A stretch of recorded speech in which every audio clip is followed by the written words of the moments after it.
Hello students, welcome to YouTube Catalyst channel. Myself Akanksha. In this session, I will cover the most important topic of biology, that is reproduction in organism.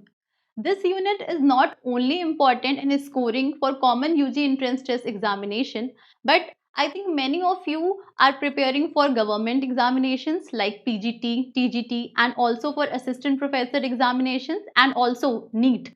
So this unit is very scoring and very important. So in this session, I will cover all the important terminologies and the facts related to this topic, that is reproduction in organism. तो ready हो जाइए, अपने pen और अपनी copy निकाल लीजिए और हम स्टार्ट करते हैं आज के सेशन से reproduction in organism. All living organism, either plant or animal, have a definite period of a time. चाहे plant हो या फिर animal हो, every living organism takes birth, it grows old and then die. This is a life cycle which is followed by all living organism. So this time duration from birth to death is what called as is termed as lifespan. So very important, lifespan is what? It is the time duration which every individual living organism, either plant and animal, takes to complete its life cycle.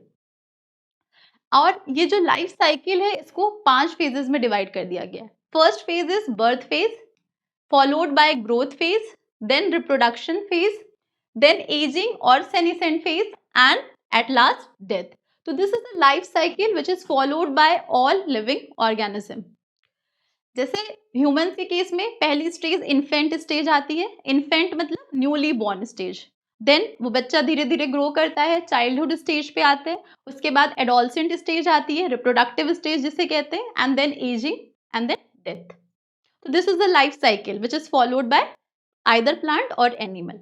अब जो birth phase है उसको animals के case में ही juvenile phase कह देते हैं. Very important, juvenile phase. So juvenile phase क्या है? Juvenile phase is the birth phase in case of animals, और बर्थ फेज को ही प्लांट्स के केस में हम क्या कह देते हैं? Vegetative phase. और बर्थ फेज को फॉलो क्या करता है? ग्रोथ फेज, जहां पे ग्रोथ होती है, एंड देन रिप्रोडक्टिव स्टेज आती है. ठीक है, और फिर एजिंग होती है. एजिंग के लिए बायोलॉजिकल टर्म हम सेनिसेंस यूज करते हैं. This is a senescent phase, and then death of an individual. So जो रिप्रोडक्शन से पहले के जितने फेजेस हैं, जिसमें कि क्या आ जाता है? जिसमें कि आपका आएगा बर्थ फेज और ग्रोथ फेज. इसको हम कहते हैं pre reproductive stage. Pre reproductive stage का मतलब रिप्रोडक्शन से पहले जितनी स्टेजेस हैं उसको हम क्या बोलते हैं? प्री रिप्रोडक्टिव स्टेज, इन विच बर्थ फेज आता है और ग्रोथ फेज आता है, या हम कह लें जुवेनाइल फेज या वेजिटेटिव फेज आता है और ग्रोथ फेज आता है, विच इज फॉलोड बाय रिप्रोडक्शन. और रिप्रोडक्शन के बाद के जो फेजेस होते हैं उसको हम क्या टर्म देते हैं? Post reproductive phase, post reproductive processes. Okay. So as I told कि each living organism remains alive on earth for a limited period of a time, जिसको हम लाइफ स्पैन कहते हैं. But in spite of this truth, हमने देखा है there are lots of plants and animal species which live on earth for thousands of years. तो ऐसा कैसे पॉसिबल है? क्या कोई ऐसी मैकेनिज्म होती है जिससे जिससे नए न्यू वंस रिप्रोड्यूस होते हैं, न्यू वंस प्रोड्यूस होते हैं? जी हाँ, बिल्कुल ऐसी एक मैकेनिज्म है जिसको हम क्या बोलते हैं? Reproduction. So what is reproduction? The biological process which allows the production of new organism from existing ones. नए organism का बनना from existing ones, से इस process को हम कहते हैं reproduction. And this is very important process. Why it is important? It is important for the survival of species. If particular individual will not produce a new individual, then at a time क्या होगा? सारी की सारी individual उस particular species से extinct कर जाएंगी. उनका generation क्या हो जाएगा? extinct कर जाएगा. तो इसलिए reproduction जरूरी है. Reproduction is the fundamental attributes of all living organism. ठीक है, जितने भी लिविंग ऑर्गेनिज्म है, they reproduce to maintain their number, to maintain their species on the earth. It helps organism to produce their own kind. So these are some importance of reproduction. So reproduction is a biological process in which the new organisms develop from the existing one, and these 2 points leads to variation. क्या लिखा है? Reproduction leads to variation. What is variations? Variations मतलब होता है dissimilarities in the characteristics or traits of a living organism. Her individual, her species आपस में क्या है? अलग है, तभी हम आइडेंटिफाई करते हैं कि ये मैमल्स हैं, they are homo sapiens, human beings हैं, डॉग हैं, फ्लावर है, कोई भी प्लांट है, मैंगो का प्लांट है, हम सबको डिफ्रेंशिएट कर पाते हैं because of different characteristics and traits, and this is what called as variations. ठीक है, तो variations हम आगे जब sexual reproduction पढ़ेंगे, when we deal with the sexual reproduction, we will come to know that how the reproduction leads to variations. ठीक है, and this variations finally results into evolution. क्योंकि हम पहले सिंपल से कॉम्प्लेक्सिटी की तरफ बढ़ रहे हैं. पहले की स्पीशीज और आज की स्पीशीज में बहुत फर्क है. हम एडेप्टेशंस कर रहे हैं, डे बाय डे एडेप्टेशंस हो रहा है. तो जब एडेप्टेशंस होगा इंडिविजुअल में, तो क्या होगा, एक टाइम पे एक नई स्पीशीज का फॉर्मेशन होगा और इवोल्यूशन होगा. These 2 points we will discuss in sexual reproduction. Okay, आप जब सेक्सुअल रिप्रोडक्शन पढ़ लेंगे तो आपको अच्छे से क्लियर होगा कि कैसे रिप्रोडक्शन से वेरिएशंस होते हैं और इन्हीं वेरिएशंस की वजह से इवोल्यूशन होता है. ठीक है, so now some questions arises that how reproduction occurs. Reproduction कैसे हो रहा है? What are the different modes of reproduction? किन किन तरीके से रिप्रोडक्शन हो सकता है? And what processes are involved during the process of reproduction. सही बात है, किसी भी प्रोसेस को करने के लिए कुछ क्या होंगे, कुछ प्रोसेसेस होंगे, कुछ स्टेप्स होंगे. जैसे अगर आपसे कोई कहे कि गो एंड मेक टी, सो क्या करेंगे आप? पहले ही जा करके, ये तो नहीं कि गैस ऑन कर देंगे और फिर चाय सर्व कर देंगे, नहीं, पहले आप इंग्रेडिएंट्स कलेक्ट करेंगे. तो आप किसी भी चीज को बनाने के लिए, for making any food, first you will collect ingredients, then you will make it and then you will serve it. तो similarly for any metabolic process, चाहे रेस्पिरेशन हो रहा हो, चाहे सर्कुलेशन हो रहा हो, चाहे एक्सक्रीशन हो रहा हो, चाहे डाइजेशन हो रहा हो, या फिर रिप्रोडक्शन हो रहा हो, तो इस सारी प्रोसेस के लिए पहले कुछ इंग्रेडिएंट्स चाहिए, पहले कुछ रिक्वायरमेंट्स चाहिए, वो फुलफिल होती हैं, फिर वो प्रोसेस होता है और फिर उसके रिजल्ट मिलते हैं. So we will discuss about these processes in detail. Okay, and do organisms create exact copies of themselves? We will get the answers of all these questions in this session. So, जैसे मैंने अभी बताया, life span, the period from birth to the natural death of organism represents this life span. Very very IMP, note करके लिख लीजिएगा अपनी notes book में, very very IMP. और लाइफ स्पैन की सबसे इंपॉर्टेंट बात कि it can not be correlated with the size और complexity of organism. It is totally independent from the size and complexity of an organism. ये जरूरी नहीं है कि if any species or any individual have a small size, then it doesn't mean that its lifespan is of smaller duration. It is totally independent. Like for example, elephant 60 to 90 years, rose 5 to 7 years, butterfly 1 to 2 weeks, banana tree 25 years. Many more example, horse 60 years, rice plant 3 to 4 months, fruit fly 2 weeks. These are some examples. Okay, so life span याद रखिएगा, बहुत important है. ठीक है, और सबसे important बात, it can not be correlated with size and complexity of an organism. Okay, moving next.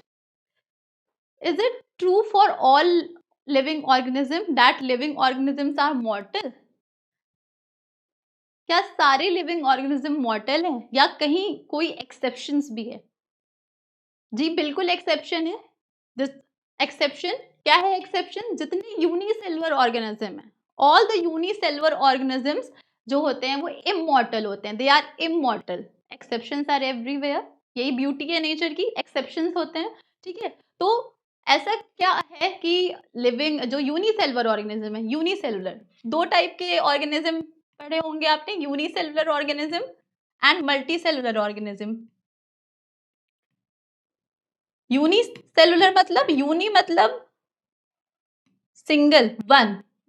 ऐसे ऑर्गेनिज्म जो सिंगल सेल्ड के बने होते हैं उनको हम यूनिसेलुलर ऑर्गेनिज्म कहते हैं. और मल्टी सेलुलर मतलब मल्टी मतलब many cells, those organism which are made up of more than one cells are called as multi cellular organism. So in unicellular organism grow up by division. इनमें cell divide करती है और जब cell divide करती है and then they form a daughter cells and no body part is left to die. That's why these unicellular organisms are immortal. Very very important. Okay. And what are examples? आप examples देखें तो examples में आपने 5 kingdom system of classification पढ़ा होगा, जिसको किसने दिया था? आर.एच. विटेकर ने दिया था. ठीक है. और इन्होंने ऑर्गेनिज्म को क्या किया था? 5 किंगडम में डिवाइड किया था, मोनारेंस, प्रोटिस्टा, फंजाई, प्लांटी और एनिमेलिया में. तो उन्होंने मोनारेंस में क्या रखा था? बैक्टीरिया, सारे प्रोकैरियोट्स. तो यूनिसेलुलर ऑर्गेनिज्म का एग्जाम्पल मोनारेंस, बैक्टीरिया. प्रोटिस्टा में सारे यूकैरियोट्स थे बट यूनिसेलुलर यूकैरियोट्स थे. तो इसमें क्या एग्जाम्पल आ जाएगा? अमीबा और यूग्लिना. ठीक है. और east is very important because it is the only fungi which is unicellular. Otherwise all the fungi are multicellular. So this is also the example of immortal organism. This is the structure of amoeba, bacteria, and very important term that growth, reproduction and cell division are not different in case of unicellular organism. चाहे growth की process हो रही हो, चाहे reproduction की process हो रही हो, चाहे सेल डिवीजन की प्रोसेस हो रही हो, ये तीनों प्रोसेस क्या है? सिनोनिमस हैं, एक ही हैं. किसके केस में? यूनिसेलुलर ऑर्गेनिज्म के केस में. सेल डिवाइड करती है, सेल डिवाइड करके पैरेंट सेल डिवाइड करके डॉटर सेल्स बनाती है, यही इनका ग्रोथ है, यही इनका रिप्रोडक्शन है. So in case of unicellular organism, all these three processes, that is growth, reproduction and cell divisions are synonymous. एक ही हैं, but it is not true for multicellular organism. So mark it as note. Now we will discuss the different modes of reproduction. Before that, what are the factors that are responsible for any organism to reproduce? Biodiversity है, variety of plants and animals present है earth में. तो ऐसे क्या factors हैं जो responsible हैं कि पर्टिकुलर ऑर्गेनिज्म कैसे रिप्रोड्यूस करेगा? So there are 2 factors which are responsible for how organism reproduce. So what are the factors? सबसे पहला external factor, that is habitat. Habitat मतलब होता है होम. पर्टिकुलर स्पीशीज या पर्टिकुलर इंडिविजुअल जहां रह रहे हैं वो होम, उनका हैबिटेट क्या है? External factor. और एक internal factor, physiology. There are 2 factors which are responsible for how particular organism reproduces. Now there are 2 modes of reproduction. First is asexual and second one is sexual reproduction. What is asexual reproduction? Asexual, a means absent of what? Sexual, sex organs. Okay, so without formation and fusion of gametes, in this type of reproduction there is no formation of gametes. Gametes क्या होते हैं? Gametes are sex cells. तो sex cells नहीं बनती, gametes नहीं बनता, तो कोई फ्यूजन ही नहीं होगा. मेल और फीमेल गैमेट नहीं बनेंगी तो फर्टिलाइजेशन नहीं होगा, फ्यूजन नहीं होगा. तो एसेक्सुअल रिप्रोडक्शन में किसी भी टाइप के गैमेट नहीं बन रही है, ना ही फ्यूजन हो रहा है. But in case of sexual reproduction there is the formation of gametes, there is the formation of sex cells. Okay, और ये 3 प्रोसेसेस में होती हैं. इसमें we will discuss it in detail. Gametogenesis, the formation of gametes. Gametes की बनने की process को हम क्या बोलते हैं? गैमेटोजेनेसिस बोलते हैं. और फिर जब गैमेट्स बन जाते हैं तो फर्टिलाइजेशन होता है. मेल और फीमेल गैमेट का क्या होता है? फर्टिलाइजेशन होता है. We will discuss it. उसको हम फर्टिलाइजेशन कहते हैं उस प्रोसेस को, या सिनगैमी भी कहते हैं. ठीक है, क्या बोलते हैं? फर्टिलाइजेशन या फिर सिनगैमी. और फिर डेवलपमेंट होता है, फॉर्मेशन ऑफ न्यू इंडिविजुअल. तो ये एक बेसिक डिफरेंस था एसेक्सुअल और सेक्सुअल रिप्रोडक्शन के बीच में.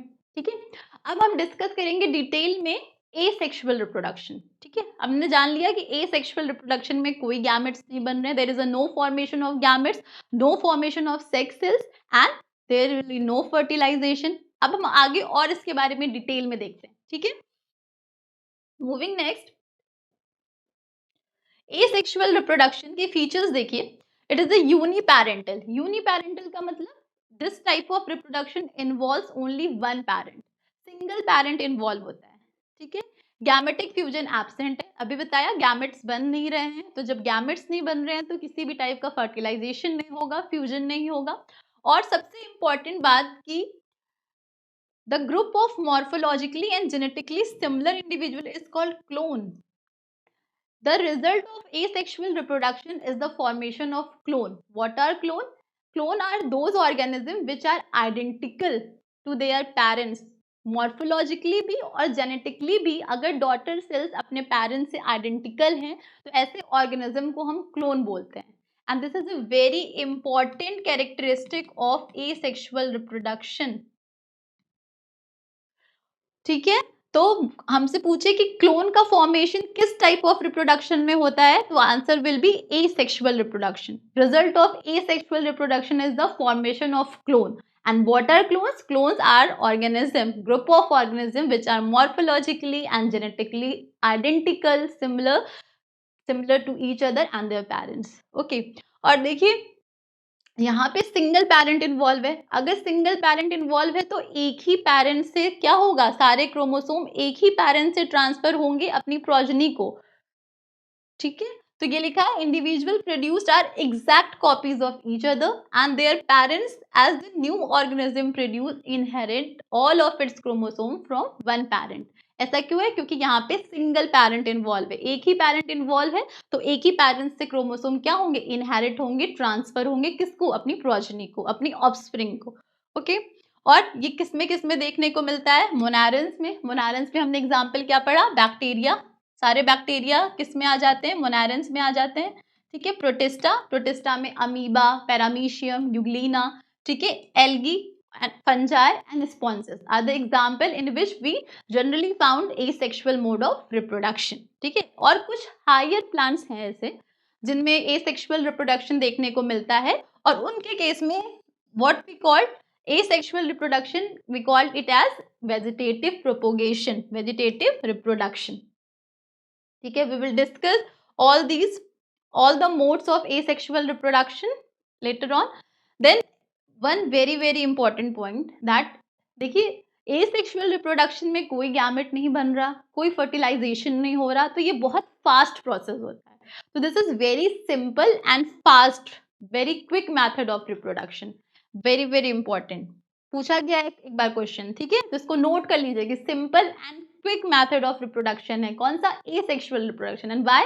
Because there is no formation of gamete, no fertilization, so that's why. Okay. Moving next, modes of asexual reproduction. What are the different modes of asexual reproduction? In case of unicellular organism, reproduction may be binary fusion हो सकता है. asexual reproduction की बात हो रही है, modes of asexual reproduction देख रहे हैं हम. ठीक है. इन यूनिसेलुलर ऑर्गेनिज्म अगर हम मोनारेंस और प्रोटिस्टा में देखें, मतलब हम बैक्टीरिया में या फिर अमीबा, पैरामीशियम में देखें, तो हमें वहां पे बाइनरी फिजन देखने को मिलता है. ठीक है. फिर ईस्ट में बर्डिंग देखने को मिलता है. Will discuss all the process in detail. Animals के केस में अगर आप हाइड्रा देखें, हाइड्रा पढ़ा होगा आपने, हाइड्रा सीलियंट्रेट्स में आते हैं, नाइडेरियंस. ठीक है. हाइड्रा में हमें क्या देखने को मिलता है? बर्डिंग देखने को मिलता है. स्पॉन्जेस में जो asexual reproduction by gemmules. Gemmules spores की तरह होते हैं एंड दे स्पोर्स की तरह होते हैं बॉडी में, और फिर ये लिबरेट आउट करके एक न्यू एनिमल बॉडी बना लेते हैं. In fungi and algae spores by spores होता है. Very important. दो टाइप के स्पोर्स मिलते हैं, motile spores and non motile spores. Motile spores का एग्जाम्पल है जू स्पोर्स. ठीक है.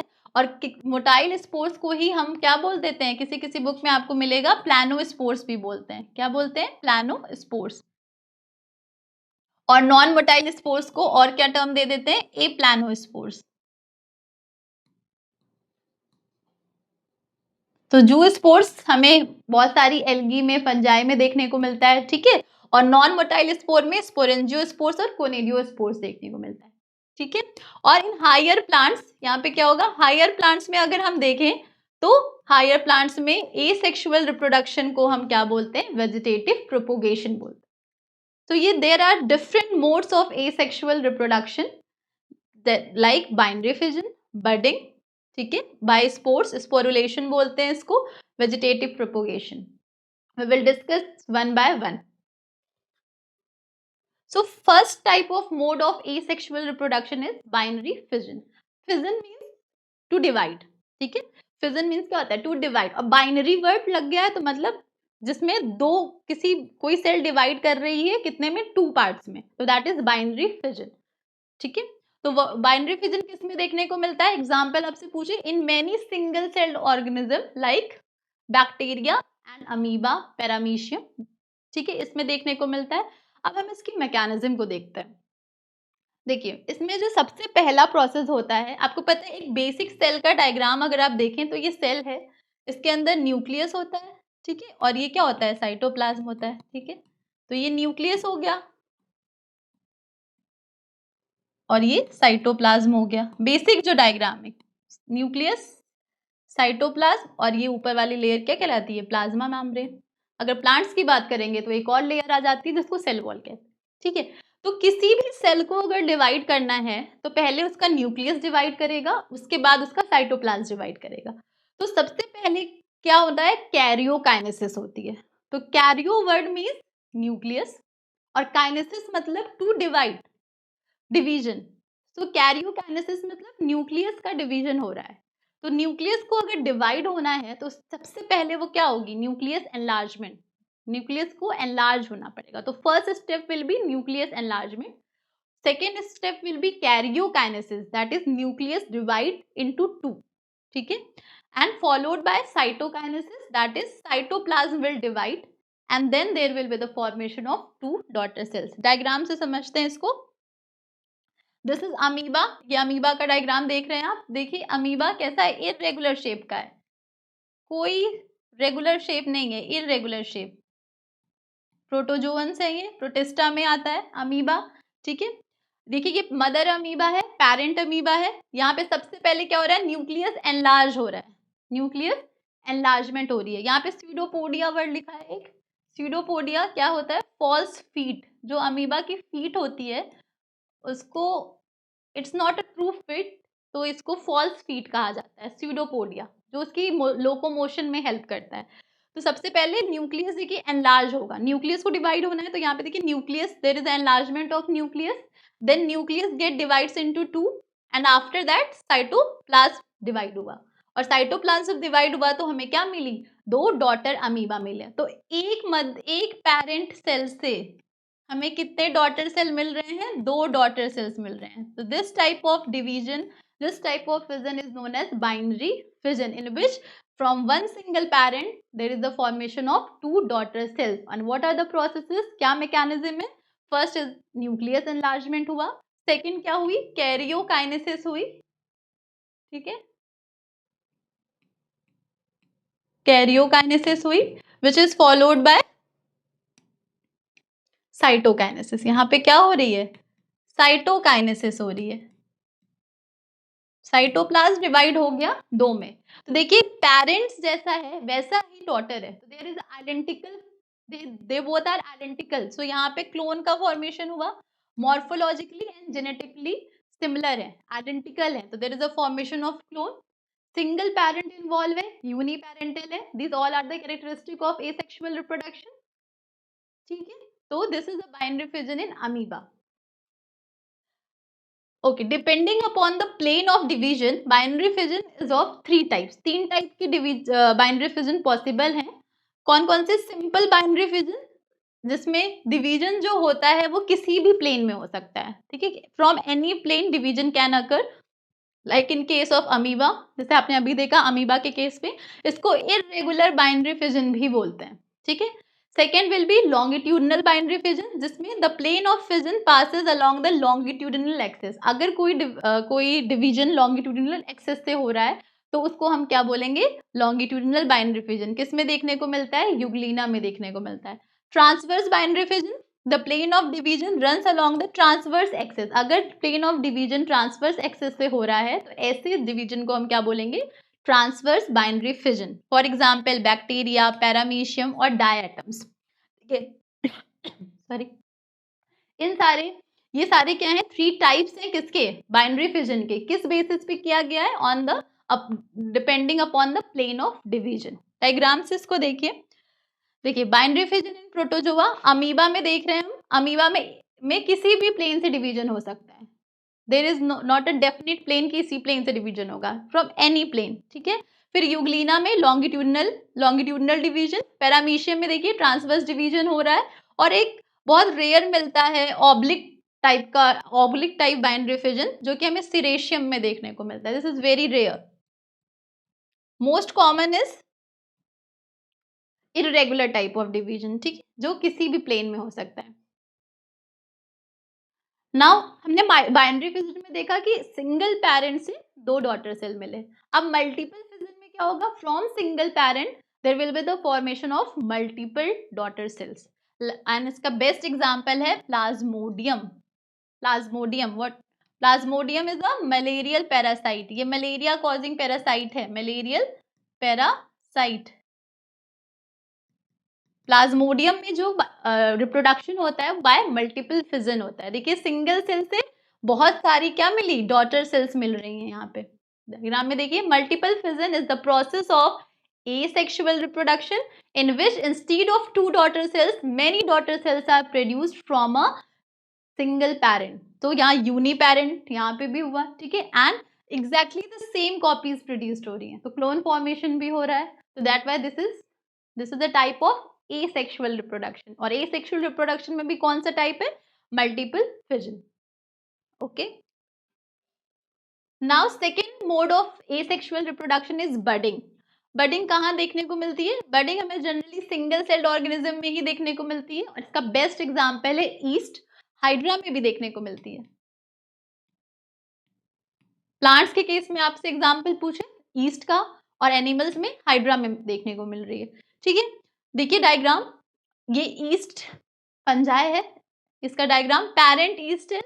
क्या होगा बर्डिंग के केस में, यहाँ से प्रोट्यूबरेंस होगा थोड़ा सा, ये देखिए बड बन रही है ना, ये जो सेल वॉल है ये बल्जिंग आउट हो रही है, ठीक है, यहाँ पे इसको हम बड बोलते हैं, ठीक है। इसके बाद क्या होगा, सेम प्रोसेस, न्यूक्लियस एनलार्ज करेगी, ठीक है, क्योंकि किसी भी सेल को अगर डिवाइड होना है तो पहले न्यूक्लियस डिवाइड होगा, फिर साइटोप्लाज्म डिवाइड होगा, ठीक है।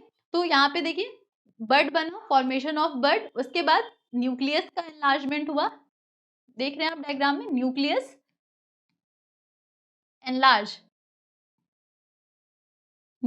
एनलार्ज हुआ, और उसके बाद न्यूक्लियस डिवाइड हो गया, है ना। यहाँ पे कौन सी प्रोसेस हो रही है, यहाँ पे हो रही है कैरियोकाइनेसिस।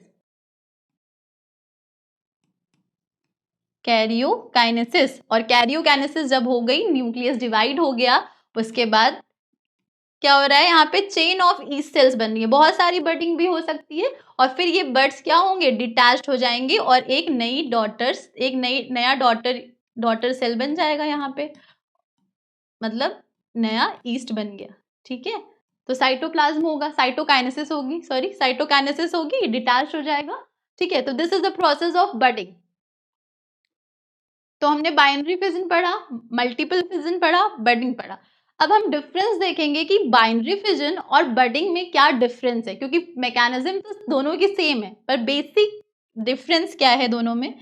देखिए ये हाइड्रा का भी एग्जांपल देख लीजिए, हाइड्रा भी है जिसमें बडिंग होती है, ये पेरेंट हाइड्रा है, बर्ड फॉर्मेशन हुआ, उसके बाद ये बर्ड क्या हुआ, धीरे धीरे इसकी ग्रोथ हुई, डेवलपमेंट हुआ, और उसके बाद ये क्या हो गया, डिटैच्ड हो गया पेरेंट बॉडी से, और इसने एक नया हाइड्रा बना लिया। तो हाइड्रा में भी बडिंग देखने को मिलती है। देखिए डिफरेंस बाइनरी फिजन और बडिंग में, दोनों में ही न्यूक्लियस डिवाइड कर रहा है, साइटोप्लाज्म डिवाइड कर रहा है, ठीक है। लेकिन जो डिवीजन है साइटोप्लाज्म का, बाइनरी फिजन के केस में इक्वल डिवीजन था, देखा हमने कि कैसा डिवीजन था, इक्वल डिवीजन था। But in case of budding cytoplasm जो है अनइक्वल डिवीजन था, देखा था हमने ईस्ट के केस में। देखिए यहाँ पे अनइक्वल डिवीजन है, ये पेरेंट सेल था, ठीक है, ये जो डिवीजन हो रहा है वो अनइक्वल हो रहा है, कोई छोटी सेल बन रही है, कोई बड़ी सेल बन रही है, ठीक है। तो बडिंग के केस में जो सेल डिवीजन है, जो साइटोप्लाज्म का डिवीजन है, वो कैसा है, अनइक्वल है। साइटोकाइनेसिस जो हो रही है वो कैसी है, अनइक्वल है। लेकिन बाइनरी फिजन के केस में क्या था, इक्वल था, वेरी इंपॉर्टेंट, ठीक है। प्रोट्यूबरेंस इज एब्सेंट, बड का फॉर्मेशन नहीं हो रहा है बाइनरी फिजन में, लेकिन बडिंग में हो रहा है, तो प्रोट्यूबरेंस इज प्रेजेंट। प्रोट्यूबरेंस क्या है, ये वाली ये सेल थी और इसका थोड़ा सा ऐसे बल्जिंग आउट, ठीक है, यही लेटर ऑन चल के क्या बना लेती है, बड बना लेती है, ठीक है। Parent cell disappears, binary fission में हमने देखा कि पेरेंट सेल लास्ट में पूरी डिसअपियर हो जाती है और क्या होता है, दो डॉटर सेल्स बन जाती हैं, लेकिन बडिंग के केस में parent cells remains intact, intact ही थी ना, ऐसे हमने डायग्राम देखा था। तो पेरेंट सेल, ये पेरेंट सेल थी और ये सब क्या थे, डॉटर सेल्स थे। तो बडिंग के केस में पेरेंट सेल इंटैक्ट ही रहती है, but in case of binary fission parent cell disappear हो जाती है, ठीक है। तो ये बेसिक डिफरेंसेस थे, ठीक है, दोनों सेम प्रोसेस, दोनों की मैकेनिज्म सेम है, बट स्लाइटली डिफरेंस है दोनों के बीच में। क्या डिफरेंस है कि जो साइटोकाइनेसिस हो रही है, साइटोप्लाज्म का डिवीजन का मतलब कौन सी प्रोसेस की बात कर रहे हैं, साइटोकाइनेसिस। जो साइटोकाइनेसिस हो रही है वो बाइनरी फिजन के केस में इक्वल है, but in case of east ये अनइक्वल है, ठीक है, नॉट इक्वल।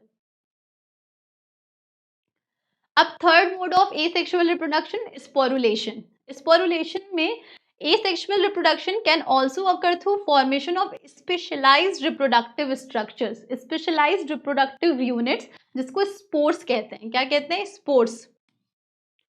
और ये जनरली हमें एल्गी और फंजाई में देखने को मिलता है। अब हम स्पोर्स देखें, एग्जांपल्स देखें, तो पहला zoospore, it is a haploid spores.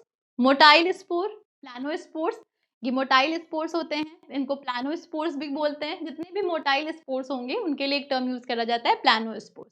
और सबसे इंपॉर्टेंट बात कि प्रोड्यूस एंडोजिनसली इन जू स्पोरेंजिया अंडर फेवरेबल कंडीशन, ये एंडोजेनसली ओरिजिनेटेड होते हैं, ठीक है। ये देखिए डायग्राम, क्लेमाइडोमोनास का डायग्राम है।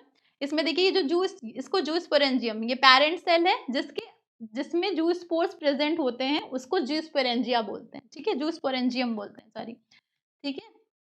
Zoosporangium is a body that bears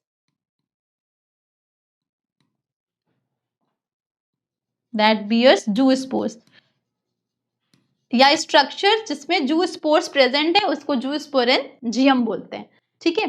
तो ये देखिए जू स्पोरेंजियम पेरेंट सेल है और इसमें जू स्पोर्स प्रेजेंट है, यही जू स्पोर्स लिबरेट करेंगे और इनसे नई प्लांट बॉडी बनेगी। और हमने क्या लिखा, ये मोटाइल होते हैं। मोटाइल क्यों होते हैं, देखिए ये है इनका स्ट्रक्चर, ये जू स्पोर्स है, इनमें फ्लैजुला प्रेजेंट होता है। क्या प्रेजेंट होता है, फ्लैजुला। और ये फ्लैजुला इनके लोकोमोशन में हेल्प करती है, मूवमेंट में हेल्प करती है, इसीलिए इनको मोटाइल स्पोर्स कहते हैं। क्या बोलते हैं, मोटाइल स्पोर, ठीक है। तो जू स्पोर्स आर मोटाइल स्पोर्स, ठीक है। एल्गी में देखने को मिलता है क्लेमाइडोमोनास, क्लेमाइडोमोनास एक ग्रीन एल्गी है,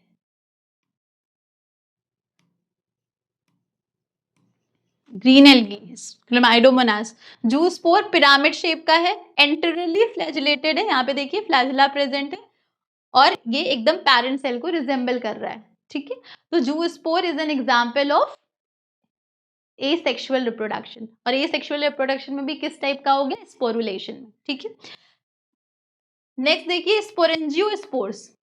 sporangiospores thin walled non motile, जू स्पोर्स कैसे थे, मोटाइल, पर स्पोरेंजियोस्पोर्स कैसा है, नॉन मोटाइल है, मल्टी न्यूक्लिएटेड है और ये भी एंडोजेनस है। जू स्पोर भी एंडोजिनस था, ये भी एंडोजिनस है, बट जू स्पोर मोटाइल था और ये नॉन मोटाइल है। ये किसमें देखने को मिलता है, म्यूकर में और राइजोपस में। ये स्ट्रक्चर देखिए स्पोरेंजियोस्पोर्स का, वहां पे जू स्पोरेंजिया जिसमें प्रेजेंट था, हमने बोला वो जू स्पोरेंजियम, यहाँ पे स्पोरेंजियोस्पोर्स जिस बॉडी में प्रेजेंट है उसको क्या बोलते हैं, स्पोरेंजियम, ठीक है, स्पोरेंजियम, ठीक है। This is the structure of mucor, mucor में स्पोरेंजिया का स्ट्रक्चर देख रहा है। फिर आता है next spore, conidia. Conidia is a thin walled non motile but exogenous. ये कैसा स्पोर है, एक्सोजेनस एसेक्सुअल स्पोर है। क्या है, एक्सोजेनस एसेक्सुअल स्पोर है। कहाँ प्रेजेंट होता है, कोनिडियोफोर पे प्रेजेंट होते हैं, ठीक है। तो हमने तीन टाइप के स्पोर्स देखे, पहला जू स्पोर जो कि मोटाइल था, एंडोजिनस था। फिर हमने देखा sporangiospores non motile but endogenous, और तीसरा स्पोर हमने देखा कोनिडियोस्पोर्स, ये भी नॉन मोटाइल है लेकिन कैसा है, एक्सोजिनस है। वेरी वेरी इंपॉर्टेंट, कैसा है, एक्सोजिनस है, ठीक है। ये भी एल्गी और फंजाई में देखने को मिलता है। पेनिसिलियम एस्पेर्जिलस, पेनिसिलियम में भी देखने को मिलता है, एस्पेर्जिलस में देखने को मिलता है। पेनिसिलियम आपने पढ़ा होगा, पेनिसिलियम से सबसे पहला एंटीबायोटिक जो आइसोलेट किया गया था वो पेनिसिलियम की स्पीशीज से किया गया था, ठीक है, पेनिसिलियम नोटाटम से किया गया था, ठीक है। So these are fungi. तो इस फंजाई में और एल्गी में generally sporulation mode of asexual reproduction देखने को मिलता है। Now next type of asexual reproduction is fragmentation.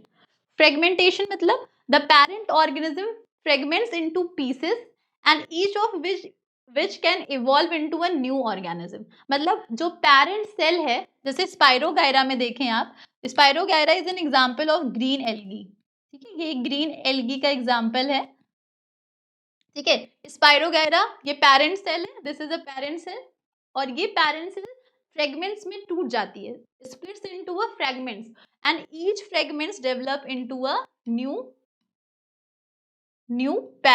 Body, new plant body कह सकते हैं, न्यू प्लांट बॉडी। हर एक फ्रेगमेंट, जितने फ्रेगमेंट्स में पर्टिकुलर पेरेंट सेल टूटेगा, हर एक पीस जो है एक न्यू इंडिविजुअल बना लेगी फ्रेगमेंटेशन की प्रोसेस में।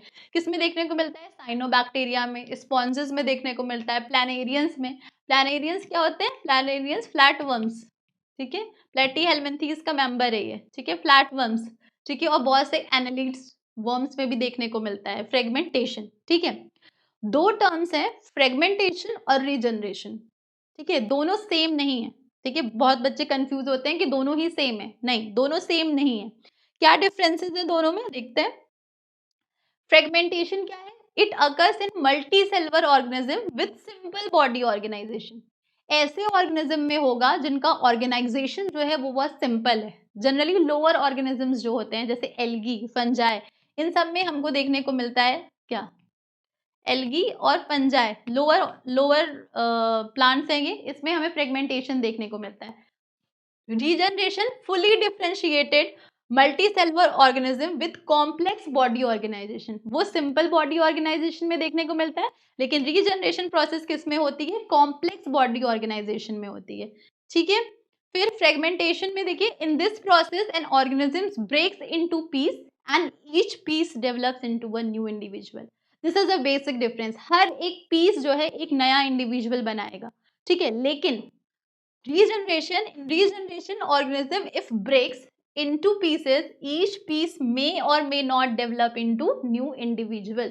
जरूरी नहीं है कि जितने पीस में वो पर्टिकुलर एनिमल या प्लांट टूटा है वो क्या करे, हर एक पीस जो है नया ऑर्गेनिज्म बनाए। It is not necessary for regeneration, but in case of fragmentation each piece will develop into new individual, and there is no specialized cells involved in fragmentations, but there is specialized cells which proliferate and form a mass of cells, and from these mass of cells जो भी part lost हुआ है particular organism का वो developed होता है। तो यहाँ पे स्पेशलाइज सेल्स इन्वॉल्व है in case of regeneration, but there is no formation of specialise cells in case of fragmentation.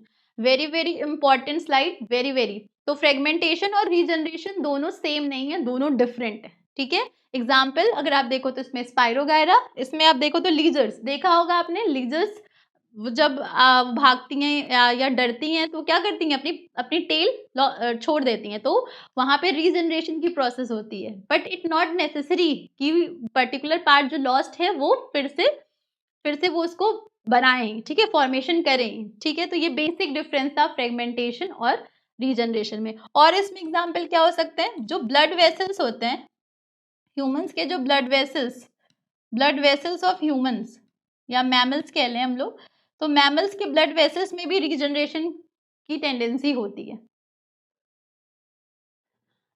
Now fifth mode of asexual reproduction is vegetative reproduction, ठीक है। वेजिटेटिव रिप्रोडक्शन क्या है?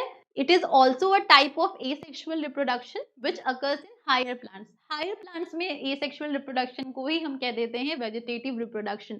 सो इफ एनीवन आस्क्ड यू कि vegetative reproduction is the type of asexual reproduction, yes, it's true, it is a asexual reproduction only. It is a method of multiplication in which somatic part somatic part or vegetative part of the plant detaches from the plant body of the mother and develops into a new independent plant. ठीक है, जो vegetative parts हैं, vegetative parts क्या होते हैं? अब ये देखिए पार्ट्स ऑफ प्लांट को एक बार देखिए, इसमें रूट, स्टेम, लीफ और फ्लावर, ये बेसिक पार्ट्स हैं प्लांट के। तो इसमें वेजिटेटिव पार्ट्स होते हैं और रिप्रोडक्टिव पार्ट होते हैं। जो वेजिटेटिव पार्ट्स होते हैं वो होते हैं रूट, स्टेम और लीव्स, ठीक है। और रिप्रोडक्टिव पार्ट क्या है? फ्लावर। फ्लावर के बारे में हम पढ़ेंगे सेक्सुअल रिप्रोडक्शन में, जब हम सेक्सुअल रिप्रोडक्शन इन प्लांट पढ़ेंगे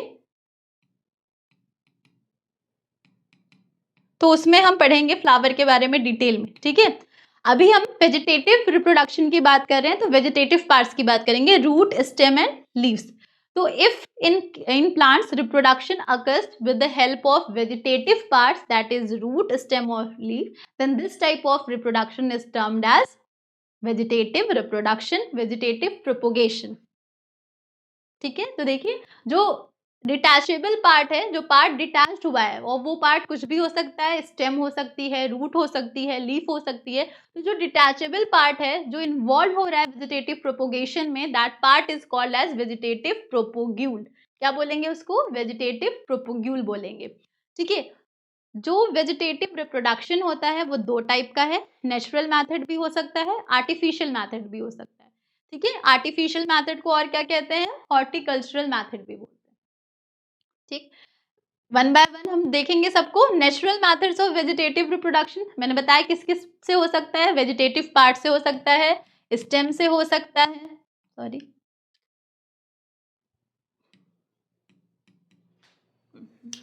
स्टेम से हो सकता है, रूट से हो सकता है, ठीक है, और किससे हो सकता है? लीफ से हो सकता है, ठीक है। वेजिटेटिव पार्ट से हो सकता है। तो एक एक करके देखते हैं। स्टेम, स्टेम के मॉडिफिकेशंस है ये चार: underground stem, sub aerial stem और बल्बल्स, ठीक है। और लीफ से भी हो सकता है, रूट से भी हो सकता है, ठीक है। सबसे पहले हम स्टेम से देखेंगे कि स्टेम से कैसे वेजिटेटिव रिप्रोडक्शन होता है, ठीक है। तो सबसे पहला है अंडरग्राउंड स्टेम। अंडरग्राउंड स्टेम का मतलब स्टेम की मॉडिफिकेशन है, एक जो स्टेम है वो मॉडिफाई हो जाती है फॉर फूड स्टोरेज। जैसे आपने पोटैटो देखा होगा, आलू देखा है ना सबने, पोटैटो, पोटैटो में अंडरग्राउंड स्टेम ही है जो हम खाते हैं, that is a stem, okay. So what is underground stem? It is a non green food storing perennating structure, perennating structure, ठीक है। नॉन ग्रीन है और इसमें फूड है, पोटैटो खाते हैं ना, वो फूड ही तो है, ठीक है। और ये तीन टाइप के होते हैं, एक ट्यूबर, राइजोम और बल्ब। तो ट्यूबर का बेस्ट एग्जांपल क्या है? पोटैटो। आपने पोटैटो देखा होगा, यहाँ पे डायग्राम में देखिए पोटैटो देखा है आपने। पोटैटो में ऐसे ऐसे स्ट्रक्चर देखे होंगे, यहाँ पे नोड्स प्रेजेंट होते हैं ना, ये नोड्स होते हैं। क्या है ये? नोड्स। तो पोटैटो की जो नोड्स होती हैं उसको आईज बोलते हैं, ठीक है। यहाँ पे बर्ड्स प्रेजेंट होते हैं। क्या प्रेजेंट होते हैं? यहाँ पे बर्ड्स प्रेजेंट होते हैं, और यही बर्ड्स जो होती हैं वो क्या करती हैं? स्प्राउट करती हैं और एक नया इंडिविजुअल, नया प्लांट बना लेती हैं, ठीक है।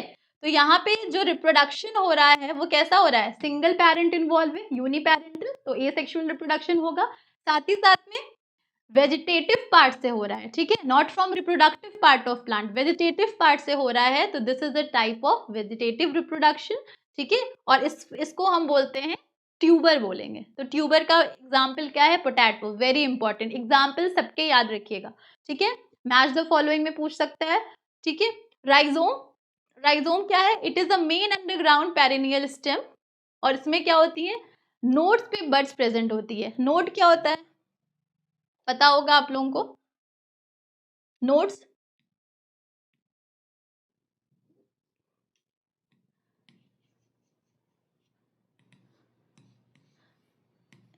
मान लीजिए ये फ्लावर का स्ट्रक्चर है, तो जहां स्टेम के जिस पार्ट से लीफ अराइज होती है उसको हम बोलते हैं नोड, ठीक है। स्टेम के जिस पार्ट से लीफ का ओरिजिनेशन होता है, ओरिजिन होती है, उसको नोड बोलते हैं। और दो नोड की जो बीच की डिस्टेंस है ना, इसको इसको हम क्या बोलते हैं? इंटर नोड बोलते हैं।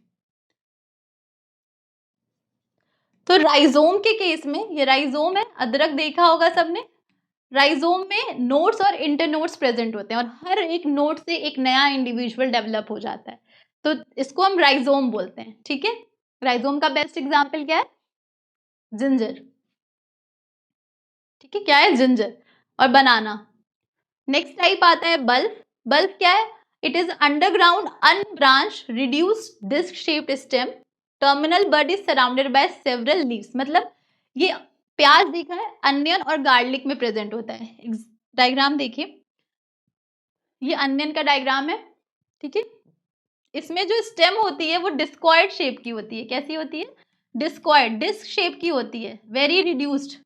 ये डिस्कॉइड स्टेम है, ये रूट्स हैं। ठीक है, और इसमें प्रेजेंट होते हैं बर्ड्स इसमें, और ये बर्ड्स जो होती हैं वो बहुत सी लीव्स से क्या होती हैं? सराउंडेड होती हैं। तो जो हम प्याज में खाते हैं edible part is flashy leaves होती हैं, स्केली लीव्स जो होती हैं ना, उसको हम खाते हैं। तो ये जो बर्ड्स होती हैं फिर ये स्प्राउट करती हैं और एक नया इंडिविजुअल बना लेती हैं। तो this is example of underground stem. Tuber, tuber का एग्जाम्पल पोटैटो, राइजोम का एग्जाम्पल जिंजर और बल्ब का एग्जाम्पल अनियन।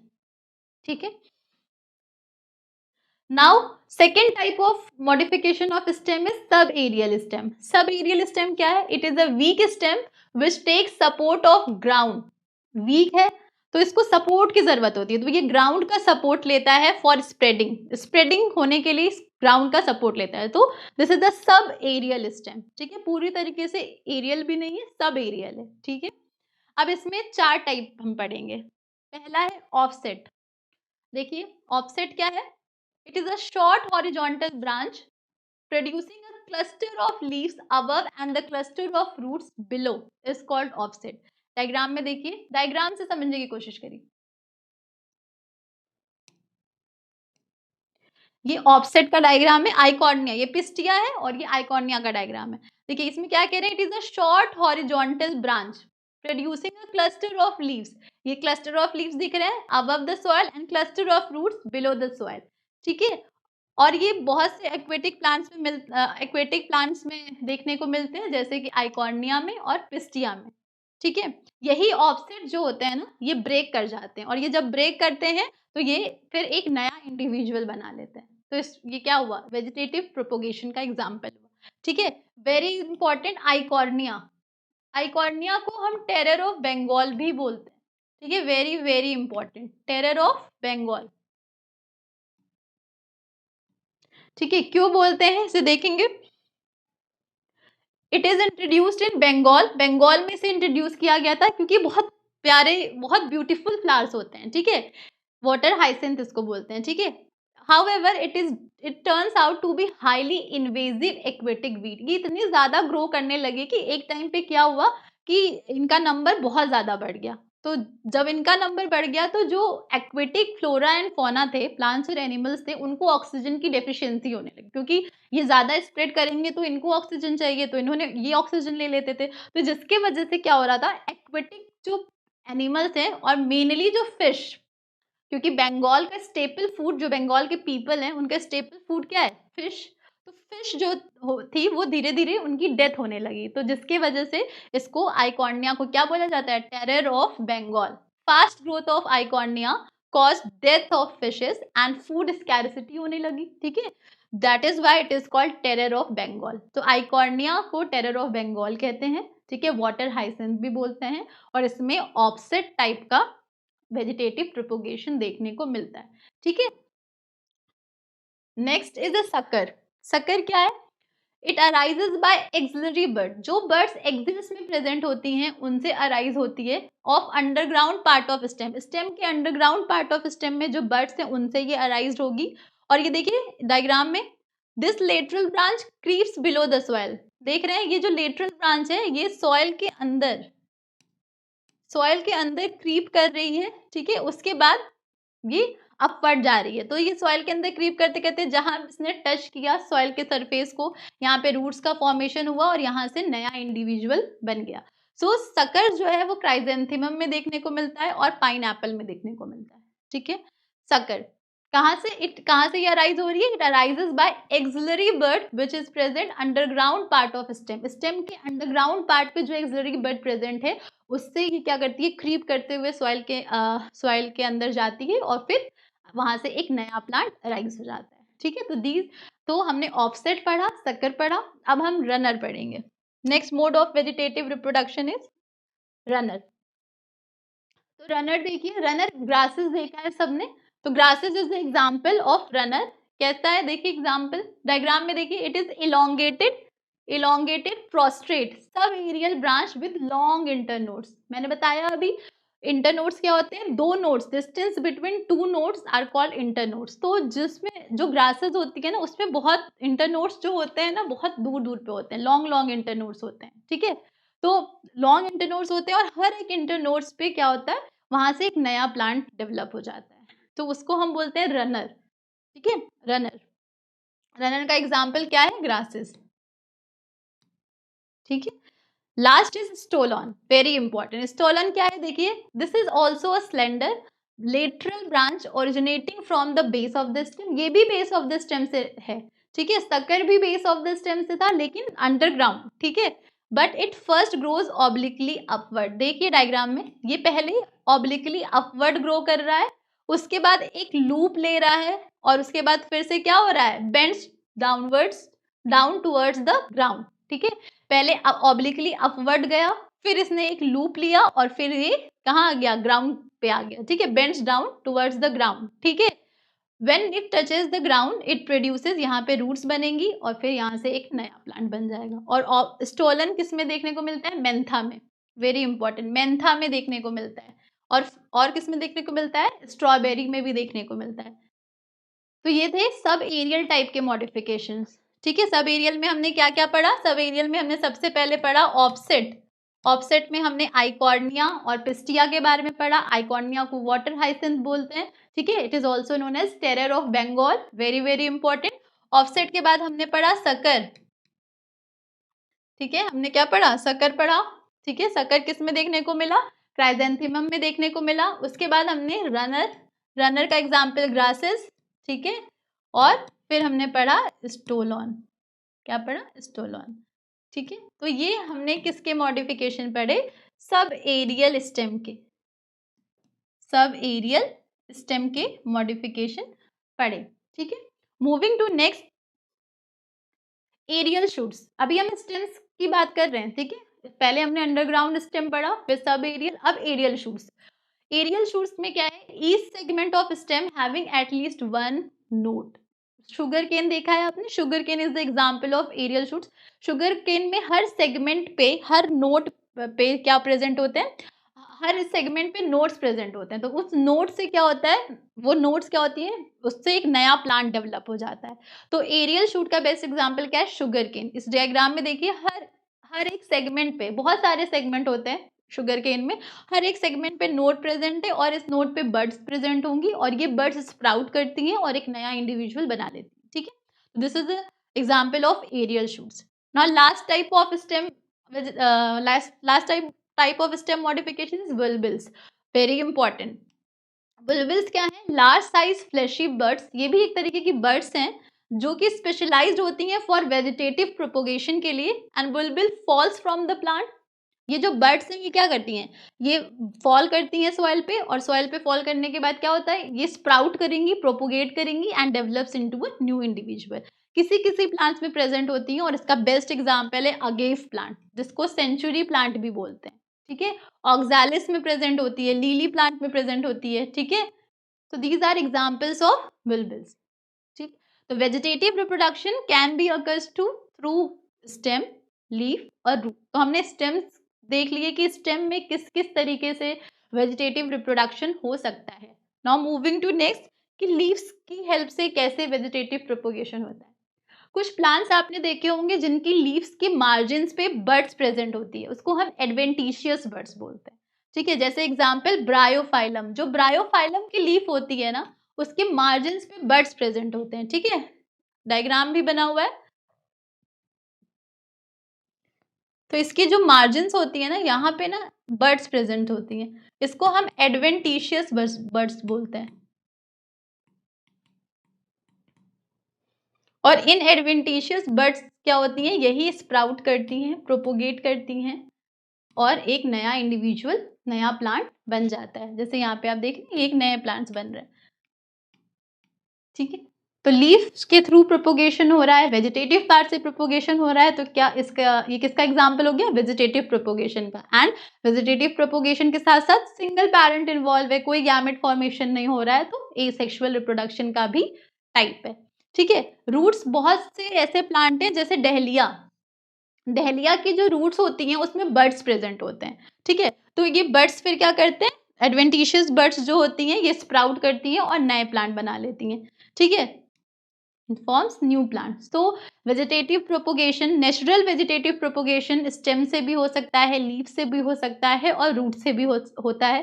क्या क्या मैथड से होता है ये हमने पढ़ा। अब हम पढ़ेंगे कि आर्टिफिशियल और horticulture method of vegetative propagation क्या क्या है। ठीक। देखिए, आर्टिफिशियल मेथड का मतलब मैनमेड स्पेशल टेक्निक्स होंगी। ठीक है।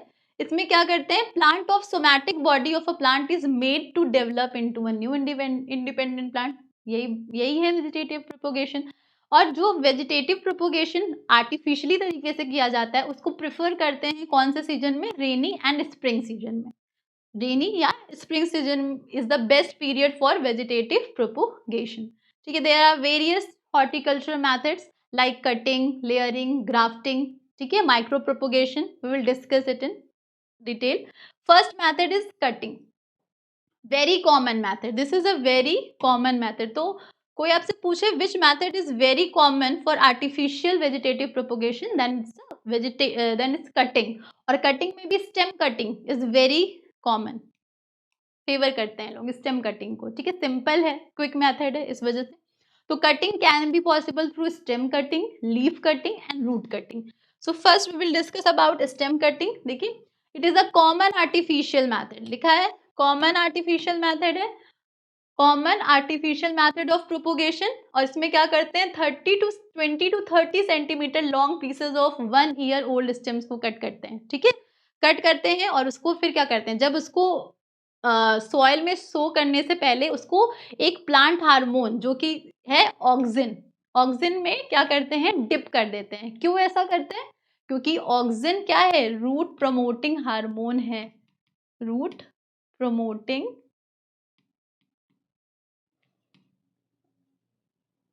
रूट प्रमोटिंग हार्मोन है। तो ऑक्सिन में क्या कर देते हैं, डिप कर देते हैं। ठीक है। और फिर उसको क्या करते हैं, सॉइल में सो करते हैं। और जब सॉइल में सो करेंगे तो फिर वहां से क्या होगा, धीरे धीरे रूट्स में आएंगी। ठीक है। और जब रूट्स आएंगी तो एक नया प्लांट बन जाएगा। तो स्टेम कटिंग बहुत कॉमन मेथड है, प्रिफर करते हैं ज्यादातर लोग। और इसका बेस्ट एग्जाम्पल है रोज, चाइना रोज, सिट्रस, क्रॉटन, बुगेनविलिया। ठीक है। रोज में बहुत, रोज स्पीशीज होती हैं उनके उसमें ये बहुत कॉमन मेथड है प्रोपोगेशन का। ठीक है। वेजिटेटिव प्रोपोगेशन का स्टेम कटिंग। लीफ कटिंग, कुछ प्लांट्स हैं जैसे स्नेक प्लांट, उसमें क्या करते हैं, leaves are cut transversely into 2 or 3 parts and planted in a vertical position. Leaf को कट करके उसको ट्रांसवर्सली वर्टिकली उसको क्या करते हैं, सॉइल में सो कर देते हैं। और उसके बाद वहां से फिर जहाँ पे हमने सो किया वहां पे फिर रूट्स का डेवलपमेंट होता है और वहां से एक नया प्लांट डेवलप हो जाता है। तो this is a leaf cutting method of vegetative propagation. Root cutting, root कोई कोई प्लांट्स होते हैं जिसमें हमने बताया था कि रूट्स पे नोड्स प्रेजेंट होते हैं, तो रूट्स की कटिंग करके भी क्या कर सकते हैं, वेजिटेटिव प्रोपोगेशन किया जा सकता है मैन्युअली। तो किस में कर सकते हैं, लेमन में। ठीक है। ब्लैकबेरी में, टैमरिंड में। ठीक है। तो एग्जाम्पल्स याद रखिएगा सबके, दो दो एग्जाम्पल्स सबके याद रखिएगा, स्टेम कटिंग हो, लीफ कटिंग हो, रूट कटिंग। ठीक है सबके। और most common method is a stem cutting, very important. Now next artificial method of reproduction is layering. अब ये लेयरिंग क्या है, it is a rooting cutting method. Adventitious roots are induced to develop a soft stem. क्या कह रहे हैं ये कि layering is a cut rooting cutting method. एक सॉफ्ट ब्रांच लेते हैं, पर्टिकुलर प्लांट है उसकी सॉफ्ट ब्रांच को लेते हैं और उस सॉफ्ट ब्रांच पे रूट के डेवलपमेंट कराते हैं। ठीक है। और वो सॉफ्ट ब्रांच अभी भी उसी प्लांट से अटैच रहता है। डायग्राम से समझिए। देखिए, ये अभी हम टाइप्स देखेंगे। इसमें हमने एक ब्रांच लिया। ठीक है। एक ब्रांच लिया, 1 ईयर ओल्ड ब्रांच लेते हैं स्टेम की। और इस स्टेम की ब्रांच पे हम रूट इंड्यूस्ड कराते हैं और ये ब्रांच अभी भी क्या है, इस ओरिजिनल प्लांट से अटैच रहती है। ठीक है। और ये जो ब्रांच हम लेते हैं उसको हम बोलते हैं क्या बोलते हैं, लेयर बोलते हैं। ठीक है, 1 से 2 ईयर ओल्ड ब्रांच लेते हैं, उस पर्टिकुलर ब्रांच को क्या बोलते हैं, लेयर बोलते हैं। ठीक है, अब क्या किया, देखिए ब्रांच ले लिया, उसके बाद ये जो पर्टिकुलर ब्रांच लेते हैं उसमें कट करते हैं, उसमें क्या करेंगे, उसको डिफोलिएटेड करेंगे। डिफोलिएटेड कैसे कर सकते हैं, या तो उसको कट कर दीजिए, ठीक है, उसकी में कटिंग कर सकते हैं, उसको इंजरी दे सकते हैं, ठीक है, या उसके जो बार्क होता है, जो ब्राउन ब्राउन लेयर होती है स्टेम में, उसको बार्क कहते हैं, उसकी बार्क को रिमूव कर सकते हैं। और bark removal of ring of a bark को हम क्या बोलते हैं, रिंगिंग बोलते हैं। ठीक है, तो या तो आप कट करिए उस पर्टिकुलर ब्रांच को, जो ब्रांच लिया है उसमें, या तो वी शेप का कट कर सकते हैं, ठीक है, किसी भी टाइप का कट कर दिया, ठीक है, वेज शेप का कट कर दिया, या फिर इस बार को क्या कर सकते हैं, रिमूव कर सकते हैं, ठीक है, जिसको हम बोलते हैं रिंगिंग बोल रहे हैं। ठीक है, तो अब जब इसको डिफोलिएटेड कर दिया, उसके बाद इस डिफोलिएटेड पार्ट को पैक्ड इन द सॉइल के अंदर पैक्ड कर देते हैं। ठीक है, सॉइल के अंदर पैक्ड कर दिया, और उसके बाद later on after about 3 months वहाँ जहाँ पे आपने पैक्ड किया है वहां से रूट डेवलप होना शुरू हो जाती है और एक नया इंडिविजुअल बच जाता है। तो this is a layering process. और जो ब्रांच हमने ली है उसको हम क्या बोलते हैं, लेयर बोलते हैं। तो layering is a rooting cutting method. इसमें हम ब्रांच को अलग नहीं कर रहे हैं, वो ब्रांच स्टिल अटैच्ड है उसी प्लांट से। ठीक है, 3 टाइप की लेयरिंग होती है, tip layering, trench layering and air layering. Tip layering क्या है, shoot is bent down in the soil in such a way that its basal end is slanting while the tip is upright. Diagram से देखिए क्या कह रहे हैं, tip layering में जो ब्रांच लिया है उसका जो बेसल एंड है, जो बेसल एंड होगा वो ऑब्लिक रहेगा। जो बेसल एंड है वो क्या है, ऑब्लिक है, लेकिन जो इसकी टिप है वो कैसी है, अपराइट है। ठीक है, पूरी प्रोसेस सेम है, लेकिन जो जो सॉफ्ट ब्रांच लिया है, जो लेयर लिया है, उसमें उसका जो बेसल पार्ट है दैट इज ऑब्लिक रहेगा। ठीक है, और जो टिप पोर्शन है इट विल बी अपराइट, और यहीं से फिर क्या होगी, रूट्स डेवलप होंगी और एक नया प्लांट डेवलप हो जाएगा। ट्रेंच लेयरिंग में क्या करते हैं, ट्रेंच लेयरिंग में जो हम लेंगे वो हॉरिजॉन्टली पोजीशन में पैक्ड करेंगे। जो बेसल ब्रांच लेंगे उसको हॉरिजॉन्टल पोजीशन में हम पैक्ड करेंगे, और जब हॉरिजॉन्टल पोजीशन में पैक्ड करेंगे तो बहुत जगह पैक्ड करेंगे तो वहां से बहुत सारे क्या होंगे, रूट्स का डेवलपमेंट होगा। तो this is a type of trench layering. ठीक है, तो टिप लेयरिंग हमें ब्लैकबेरी में देखने को मिलता है, ठीक है, और ट्रेंच लेयरिंग हमें मलबेरी और वॉलनट्स में देखने को मिल रहा है। सबसे इम्पॉर्टेंट एयर लेयरिंग, इसको गूटी भी बोलते हैं, और ये एंशियंट टाइम में बहुत फेमस टेक्निक थी, बहुत फेमस हॉर्टिकल्चरल टेक्निक्स थी। ठीक है, तो इसको कब करते हैं, हमने पहले ही बताया, अर्ली मानसून या फिर स्प्रिंग सीजन में किया जाता है। ठीक है, इसमें क्या कर रहे हैं, 3 to 5 centimetre long ring of bark is remove from the basal region of healthy plant. ठीक है, हेल्दी शूट ही लेते हैं, उसमें क्या करते हैं, उसके बार्क को रिमूव कर देते हैं। अब जो बार्क को रिमूव किया है फिर उसको क्या करेंगे, उसको बैंडेज करेंगे, और बैंडेज किसकी हेल्प से करते हैं, grafting clay, very important, grafting clay. अब ये ग्राफ्टिंग क्ले क्या है, जो ये क्ले है इसमें 1 पार्ट ऑफ काउडंग रहता है, 1 पार्ट ऑफ फाइनली कट हे और मॉसेस रहते हैं, और 2 पार्ट्स क्ले का रहता है।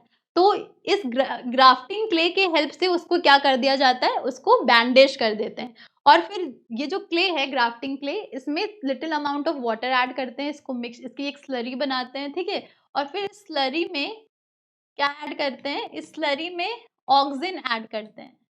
ठीक है, और auxin chemically synthesised auxin add करेंगे, तो केमिकली सिंथेसाइज और जो ऑक्सिन मार्केट में अवेलेबल है वो IAA, IBA, ठीक है, और naphthalene acetic acid. IAA is indole acetic acid, IBA indole butyric acid, और नैप्थलीन एसिटिक एसिड, ये केमिकली सिंथेसाइज्ड क्या है, ऑक्सिन है। ऑक्सिन क्या है, auxin root promoting plant hormone है। ठीक है, इसको ऐड करते हैं इस ग्राफ्टिंग क्ले में, ये एक मिक्सचर बना। अब इस मिक्सचर की हेल्प से उस जिस पार्ट को हमने क्या किया, रिंगिंग करी थी, उस पार्ट को हम क्या कर देते हैं, उसको बैंडेज कर देते हैं। ठीक है, और it is then wrapped by polythene, and after 3 months वहां से रूट्स अपीयर हो जाएंगी, रूट अपीयर हो गई, and the shoot is now cut below the cover part. और अब उस शूट को हम कट करके उसको एक नया प्लांट उसको शो कर देंगे और नया प्लांट बन जाएगा। तो this is a air layering बूटी। और ये किस में देखने को मिलता है, लीची में देखने को मिलता है, पोमोग्रेनेट में देखने को मिलता है, अनार, ठीक है, उसमें देखने को मिलता है। ठीक है, तो 3 टाइप की लेयरिंग पड़ी, टिप लेयरिंग, ट्रेंच लेयरिंग और एयर लेयरिंग। एयर लेयरिंग को गूटी भी बोलते हैं। एंशियंट टाइम में सबसे ज्यादा यूज होने वाली टेक्निक कौन सी थी? गूटी, एयर लेयरिंग। ठीक, डायग्राम देखा आपने, टिप लेयरिंग में बताया था ऑब्लिकली, ये जो बेसल पार्ट है वो ऑब्लिक रहता है, लेकिन जो टिप पार्ट है वो कैसा है? अपराइट है। ट्रेंच लेयरिंग में हॉरिजॉन्टली पैक्ड किया जाता है और बहुत सारे देखिए शूट्स बन रहे हैं। और ये एयर लेयरिंग है जिसको और क्या बोलते हैं? गूटी। ठीक है, तो ये बार, इस पार्ट की रिंगिंग कर दी, बार को रिमूव किया गया और इसको ग्राफ्टिंग प्ले से इसको बैंडेज कर दिया गया। अब नेक्स्ट टाइप की जो आर्टिफिशियल मेथड है दैट इज ग्राफ्टिंग। ग्राफ्टिंग में दो सिस्टम होते हैं, एक रूट सिस्टम और एक शूट सिस्टम। ठीक है, शूट सिस्टम को ग्राफ्ट बोलते हैं या सायोन बोलते हैं और रूट सिस्टम को स्टॉक बोलेंगे। ठीक है, ये सिट्रस में देखने को मिलता है, पाइन में, एप्पल में, मैंगो में ये देखने को मिलता है। ठीक है, देखिए यहाँ पे ये शूट सिस्टम है, इसको सायोन बोलेंगे या ग्राफ्ट, और यहाँ पे देखिए रूट सिस्टम दिखाया है जिसको स्टॉक बोलते हैं। दोनों को टाई कर दिया जाता है, रैप कर दिया जाता है और फिर यहाँ से एक नया इंडिविजुअल बन जाता है। ठीक है, तो दिस इज अ ग्राफ्टिंग। अब इसके टाइप्स देखें आप, तो there are 5 types of grafting method. Tongue, slice और whip grafting, wedge grafting, crown grafting, approach grafting and bud grafting. ठीक है, तो ये सारे टाइप्स हम एक एक करके देखते हैं। देखिए, सबसे पहले टंग ग्राफ्टिंग, इसको स्लाइस या फिर विफ ग्राफ्टिंग भी बोलते हैं। टंग और वेज ग्राफ्टिंग जो है ये किस टाइप का कट या इंजरी दे रहे हैं उस पे, उसकी बेसिस पे क्लासिफाई किया गया है। टंग ब्रांचिंग में ऑब्लिक कट दिया जाता है, ऑब्लिक स्लोपिंग कट और notch is given to both stock and scion. Stock और सायोन मतलब रूट सिस्टम और शूट सिस्टम दोनों में ऑब्लिक कट देते हैं। और ऑब्लिक कट मतलब रूट सिस्टम को भी ऑब्लिक कट दिया और शूट सिस्टम को भी, और फिर दोनों को क्या कर देते हैं? टाई कर देते हैं।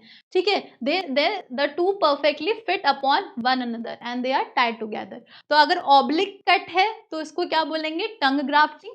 अगर वेज शेप्ड मतलब वी शेप का कट दे रहे हैं, नॉच दे रहे हैं, तो उसको क्या बोलेंगे हम? उसको बोलेंगे वेज ग्राफ्टिंग। देखिए, V shape notch is given to stock, stock को वी शेप्ड कट देंगे, लेकिन while wedge shaped cut is given to scion. ठीक है, जो स्टॉक है मतलब जो रूट सिस्टम है ना, ये रूट सिस्टम है, रूट सिस्टम को हम क्या बोल रहे हैं? स्टॉक। तो रूट सिस्टम में, सॉरी, रूट सिस्टम में हम क्या देंगे? वी शेप का कट देंगे, और सायोन में वेज शेप का, ताकि दोनों आराम से क्या हो सके? इंसर्ट हो सके, और उसके बाद इसको टाई कर देते हैं और फिर नया इंडिविजुअल बन जाता है। ठीक है, तो ये दो टाइप की ग्राफ्टिंग है जो कि कट कैसा दिया है उसके बेसिस पे क्लासिफाई किया गया है। Third type of grafting is crown grafting. Very important. Crown grafting में देखिए क्या होता है, यहाँ पे स्टॉक तो एक ही है, स्टॉक तो एक है, लेकिन सायोन्स देखिए बहुत सारे हैं, बहुत सारे सायोन्स दिख रहे हैं। तो मैनी सायोन्स, सायोन्स मतलब graft, graft is shoot system. तो many scions are selected and shaped at the base to form wedge and many slits are formed on the sides of stock. ये स्टॉक देख रहे हैं आप, इसकी sides में बहुत सारे स्लिट्स कर दिए जाते हैं और इस स्लिट्स में सायोन्स को फिक्स कर दिया जाता है। ठीक है, तो ये क्राउन की तरह दिखता है, तो that type of grafting is known as crown grafting. ठीक, moving to next type of grafting, approach grafting. बहुत रेयर है, बहुत रेयर देखने को मिलती है।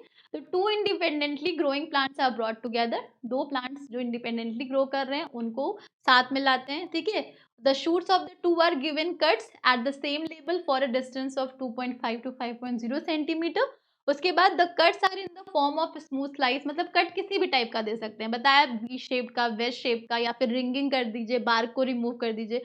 और फिर क्या करते हैं, जब कट दे दिया उसके बाद दोनों वेज को क्या कर दिया, या दोनों जो भी रिमूव किया है, बार्क रिमूव किया है, दोनों प्लांट के पार्ट्स को क्या कर देते हैं? टाई अप कर देते हैं। ठीक है, इन this grafting this tie up कर देते हैं, उसके बाद क्या करते हैं? ये एक नया इंडिविजुअल बना लेगा। तो this type of grafting is very rare, generally देखने को नहीं मिलेगा, रेयर होता है ये। ठीक है, इसमें दो इंडिपेंडेंटली प्लांट्स को लिया, दोनों में कट किया। ठीक है, और सेम लेवल पे कट करते हैं, दोनों को टाई कर देते हैं और फिर सील कर देते हैं। और फिर in this grafting the scion is cut. जो सायोन है, सायोन क्या है? हमेशा याद रखिएगा, शूट सिस्टम पूछा जाता है। ठीक है, सायोन और स्टॉक कंफ्यूज नहीं। ठीक है, सायोन क्या है? स्टेम पार्ट है, स्टेम, और स्टॉक क्या है? रूट पार्ट है। ठीक है, और इसको और क्या बोलते हैं, इसी को ग्राफ्ट बोलते हैं। ठीक है, अब देखिए the in this grafting the scion जो स्टेम है is cut below the graft, जो ग्राफ्ट है उसके बिलो में कट होगा। ठीक है, और while the stock is cut above the graft. ठीक है, जब ये यूनियन बना लेंगे तब, और उसके बाद इसको फिर से सो कर दिया जाता है सॉइल में और नया इंडिविजुअल नया प्लांट बन जाता है। तो this type of grafting is known as approach grafting. Next, bud grafting. Bud grafting में जो सायोन होता है वो बड है, इंसर्ट बड। ठीक है, scion is the bud with small piece of bark and cambium. And फिर क्या करते हैं, सायोन तो बड है और स्टॉक पे एक नॉच लगाते हैं, एक कट करते हैं, और इस बड को देखिए यहाँ डायग्राम में स्टॉक में टी शेप का नॉच किया, टी शेप का कट किया, और इसमें बड को क्या करते हैं, इंसर्ट कर देते हैं, और इंसर्ट करके फिर इसको टाई अप कर देते हैं। ठीक है, और फिर ये बड क्या करती है, स्प्राउट करेगी, प्रोपोगेट करेगी और न्यू इंडिविजुअल बन जाएगा। ठीक है, तो this is the type of bud grafting. अच्छा, यहाँ पे कैम्बियम वर्ड यूज हुआ है, बार्क तो बताया मैंने, जो ऊपर ब्राउनिश लेयर दिखती है दैट इज कॉल्ड बार्क। ठीक है, कैम्बियम जो होता है वो प्लांट की सेकेंडरी ग्रोथ में हेल्प करता है। ठीक है, सेकेंडरी ग्रोथ ऑफ प्लांट। जब हम प्लांट एनाटॉमी पढ़ेंगे तो उसमें हम बताएंगे कैम्बियम क्या है। ठीक है, तो कैम्बियम क्या होते हैं, रिंग फॉर्म्स के होते हैं, और ये हेल्प करते हैं प्लांट की ग्रोथ में, सेकेंडरी ग्रोथ में हेल्प करते हैं। ठीक है, ये किस पे देखने को मिलता है, एप्पल में, पीच में एंड रोज में। ठीक है, तो ये बड ग्राफ्टिंग हो गई। तो हमने 5 टाइप की ग्राफ्टिंग देख ली। ठीक है, अब लास्ट टाइप का जो वेजिटेटिव प्रोपोगेशन का मेथड है, वेजिटेटिव प्रोपोगेशन का मेथड है, that is a micro propagation. Artificial method है ये भी, micro propagation, very very important. इसको हम और क्या बोलते हैं, प्लांट टिश्यू कल्चर।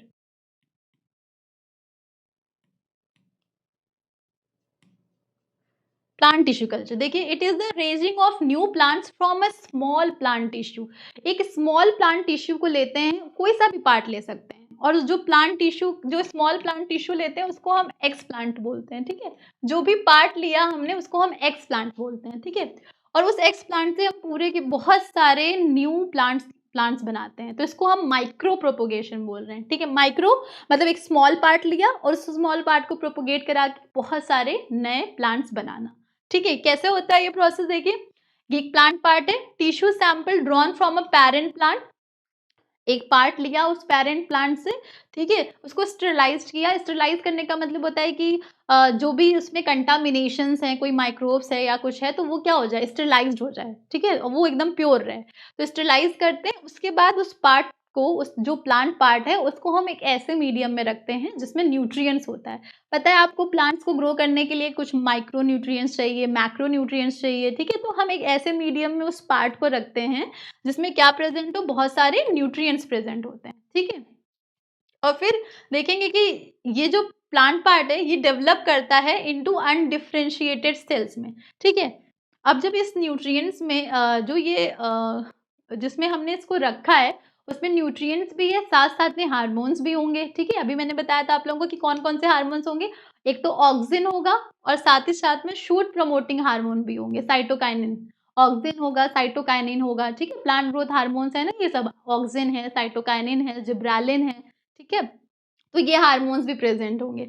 ठीक है, उसके बाद देखेंगे कि यहाँ पे मास ऑफ सेल्स बन जाता है। ठीक है, ये जो मास ऑफ सेल्स बनता है इसको हम कैलस बोलते हैं। ठीक है, अब इन मास ऑफ सेल्स से क्या हो जाते हैं, धीरे धीरे पूरी की पूरी प्लांटलेट्स बनना, सैम्पलिंग्स बनना शुरू हो जाती हैं, और फिर एक सिंगल पार्ट से बहुत सारे प्लांट्स बन गए। ठीक है, बहुत सारे प्लांट्स बन गए, पहले रूट बनेगा, फिर शूट बनेगा, और धीरे धीरे बहुत सारे प्लांट्स बन गए। तो this is the type of micro propagation. एक स्मॉल पार्ट से, एक्स प्लांट से हमने बहुत सारे इंडिविजुअल प्लांट्स बना दिए, तो this is the type of micro propagation. इसको टिश्यू कल्चर भी कहते हैं। Tissue culture is the technique of maintaining and growing cell tissues and their differentiation on artificial medium with aseptic condition. Aseptic का मतलब यही हुआ, स्टरलाइजेशन, जो हम स्टरलाइजेशन करें, एसेप्टिक मतलब फ्री फ्रॉम एनी कंटामिनेशंस। ठीक है, और इसको सुटेबल कंटेनर में, सुटेबल एनवायरनमेंट में रखते हैं, और फिर क्या करते हैं, एक नया प्लांट बना लेते हैं। तो this is a tissue culture, plant tissue culture, very very important. ठीक, अब ये समरी देखते हैं कि हमने अभी तक क्या पढ़ा। एसेक्सुअल रिप्रोडक्शन के क्या क्या मोड पढ़े हमने, budding, binary fission, vegetative propagation, sporulation, fragmentation. Budding हमने किस में पढ़ी थी? क्विक रिवीजन करते हैं। बडिंग हमने किस में पढ़ी? बडिंग हमने देखा कि बडिंग हमने ईस्ट में देखा, ठीक है, और किस में देखा? बडिंग ईस्ट में और हाइड्रा में देखा, ठीक है। बाइनरी फिजन देखा हमने किसमें? बैक्टीरिया मतलब मोनारेंस में, और किस में देखा? प्रोटिस्टा में भी देखा। या प्रोटिस्टा में कौन कौन आते हैं? अमीबा आता है, पैरामीशियम आता है, ठीक है, यूग्लिना आता है, ठीक है। तो बाइनरी फिजन देखा। मल्टीपल फिजन भी देखा हमने किसमें? यहाँ मिस हो गया, मल्टीपल फिजन भी होना चाहिए। मल्टीपल फिजन, मल्टीपल फिजन हमने किसमें देखा? प्लाज्मोडियम में, प्लाज्मोडियम, ठीक है, प्लाज्मोडियम में देखा मल्टीपल फिजन। उसके बाद स्पोरुलेशन देखा हमने किसमें? एल्गी में और फंजाई में। कितने टाइप के स्पोर्स देखे हमने? 3 टाइप्स के स्पोर्स देखे। कौन कौन से थे? जू स्पोर्स, स्पोरेंजियो स्पोर्स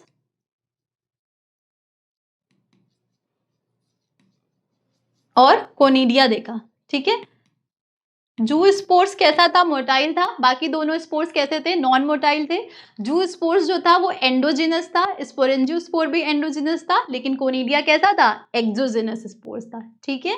उसके बाद हमने फ्रेगमेंटेशन देखा किसमें? स्पाइरोगायरा में देखा, ठीक है, स्पाइरोगायरा में देखा, ठीक है। फ्रेगमेंट्स, सारे फ्रेगमेंट्स जो होते हैं वो एक नया इंडिविजुअल बना लेते हैं। साथ ही में हमने फ्रेगमेंटेशन और रीजनरेशन के बीच का बेसिक डिफरेंस देखा, ठीक है। और सबसे इंपॉर्टेंट वेजिटेटिव प्रोपोगेशन जो किसमें देखने को मिलता है? हायर प्लांट्स में देखने को मिलता है। वेजिटेटिव प्रोपोगेशन 2 टाइप के हैं, natural method, artificial method. Natural method में बाय स्टेम, मतलब वेजिटेटिव प्रोपोगेशन का मतलब कि वेजिटेटिव पार्ट्स जो हो रही हैं वो डिटैच हो जाती हैं प्लांट से और वो एक नया इंडिविजुअल बना रही हैं, ठीक है। तो वेजिटेटिव प्रोपोगेशन नेचुरली भी हो सकता है, मैनमेड भी हो सकता है। तो natural method by stem, by leaves और बाय रूट्स, ठीक है। स्टेम में हमने देखा अंडरग्राउंड स्टेम जिसमें ट्यूबर, ट्यूबर का एग्जाम्पल पोटैटो, राइजोम, राइजोम का एग्जाम्पल जिंजर, बल्ब, अनियन, ठीक है। फिर हमने सब एरियल देखा, सब एरियल, ऑफसेट, ऑफसेट का एग्जाम्पल क्या था? Eichhornia, pistia. सकर देखा हमने, क्राइजेंथेमम में सकर देखने को मिलता है। रनर ग्रासेस में देखने को मिलते हैं। स्टोलन किस में देखने को मिला था? स्टोलन, रनर ग्रासेस में देखने को मिला, ठीक है। उसके बाद एरियल, एरियल स्टेम जो था वो हमें शुगर केन में देखने को मिला, ठीक है। और बुलबुल्स जो थे वो अगेव, सेंचुरी प्लांट्स जिसको कहते हैं, ठीक है। स्टोलन किस में देखने को मिला था? मेंथा में देखने को मिला था, ठीक है। तो एग्जाम्पल सबके याद रखिएगा, वेरी वेरी इंपॉर्टेंट, ठीक। उसके बाद लीव्स के थ्रू भी हो सकता था। लीव्स में भी के मार्जिन में क्या होते हैं? एडवेंटिशियस बर्ड्स होते हैं, जैसे ब्रायोफाइलम में क्या था इसका एग्जाम्पल? ब्रायोफाइलम, वेरी इंपॉर्टेंट,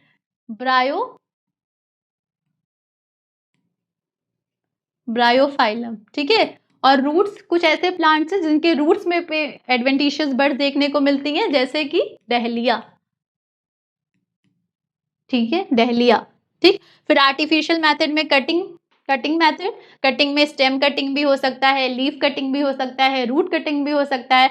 और स्टेम कटिंग जो है वो सबसे कॉमन है, जैसे रोज में देखने को मिलता है, ठीक है। लीफ कटिंग फिर रूट कटिंग से भी हो सकता है, ठीक है। फिर लेयरिंग में 3 टाइप की लेयरिंग होती है, टिप लेयरिंग, ट्रेंच लेयरिंग और एयर लेयरिंग, ठीक है। जो ब्रांच हम सेलेक्ट करते हैं लेयरिंग के लिए उसको क्या बोलते हैं? लेयर बोलते हैं, ठीक है, उस लेयर बोलते हैं। और वो ब्रांच पेरेंट प्लांट से अटैच रहती है, ठीक। 3 टाइप के हो गए, टिप, ट्रेंच और एयर लेयरिंग। एयर लेयरिंग को बूटी भी बोलते हैं। एंशियंट टाइम में सबसे ज्यादा यूज होने वाली टेक्निक कौन सी थी? एयर लेयरिंग ही थी, ठीक है।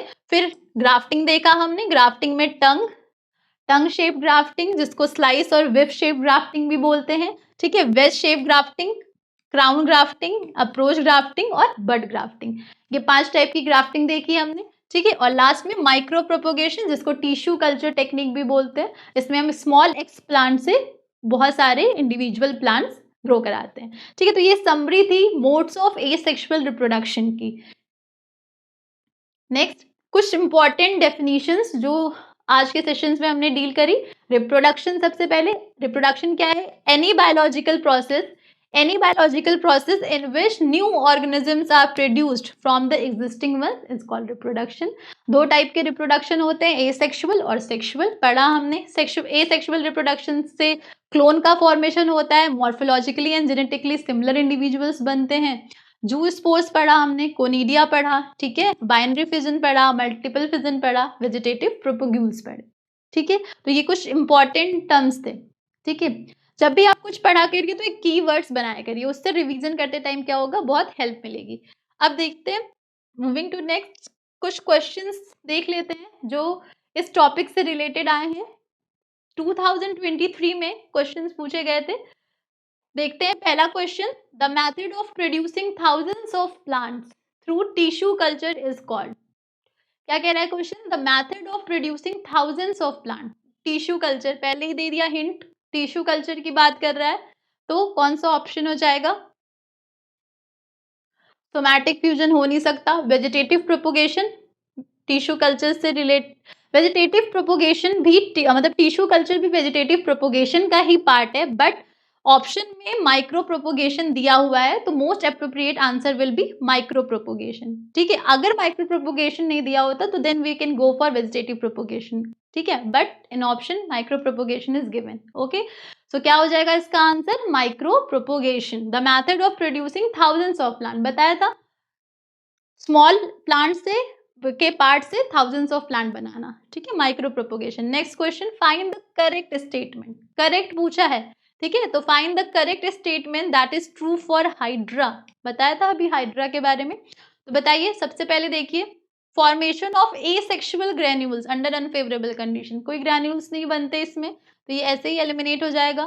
फॉर्मेशन ऑफ यूनिसेक्सुअल बर्ड्स, नहीं, ठीक है। फिर देखिए, it is a prokaryotic multicellular organism, ये भी गलत है। इट फॉर्म्स मल्टीसेलुलर बर्ड्स, इसमें बर्ड्स की फॉर्मेशन होती है, it forms multicellular birds, okay.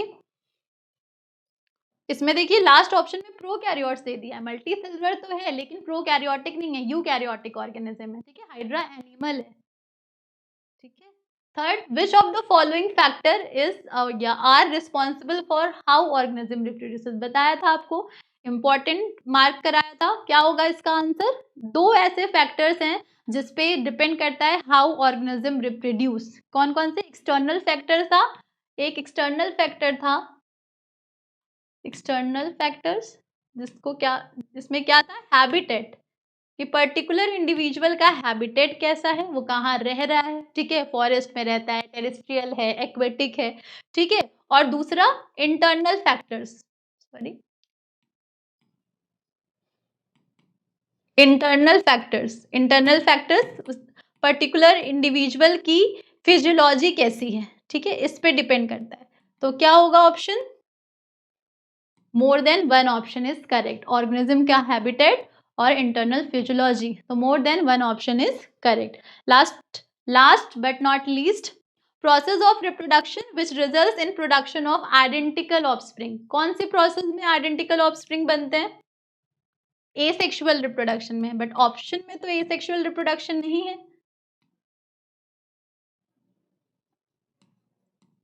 Asexual reproduction नहीं है। तो देखेंगे, एसेक्सुअल रिप्रोडक्शन बताया था कि बहुत फास्ट और क्विक प्रोसेस होता है ना, सिंपल और फास्ट प्रोसेस है, तो कौन सा ऑप्शन हो जाएगा? Fast and simple process. Fast क्यों है? क्योंकि यहाँ पे किसी भी टाइप का गैमेट नहीं बन रहा है, किसी भी टाइप की फर्टिलाइजेशन नहीं हो रही है, तो ये बहुत फास्ट है और बहुत सिंपल प्रोसेस है, सिंगल पेरेंट इन्वॉल्व है, डिवीजन हो रहा है और एसेक्सुअल रिप्रोडक्शन हो रहा है और क्लोन्स का फॉर्मेशन हो रहा है। तो आज के सेशन में हमने एसेक्सुअल रिप्रोडक्शन डिस्कस किया, उससे रिलेटेड क्वेश्चंस किए, ठीक है। आगे और भी क्वेश्चंस हम करेंगे इससे रिलेटेड। नेक्स्ट सेशन में हम सेक्सुअल रिप्रोडक्शन की बात करेंगे, उसको देखेंगे। तो आज के लिए बस इतना ही, रिवीजन करते रहिएगा आप लोग। Thank you.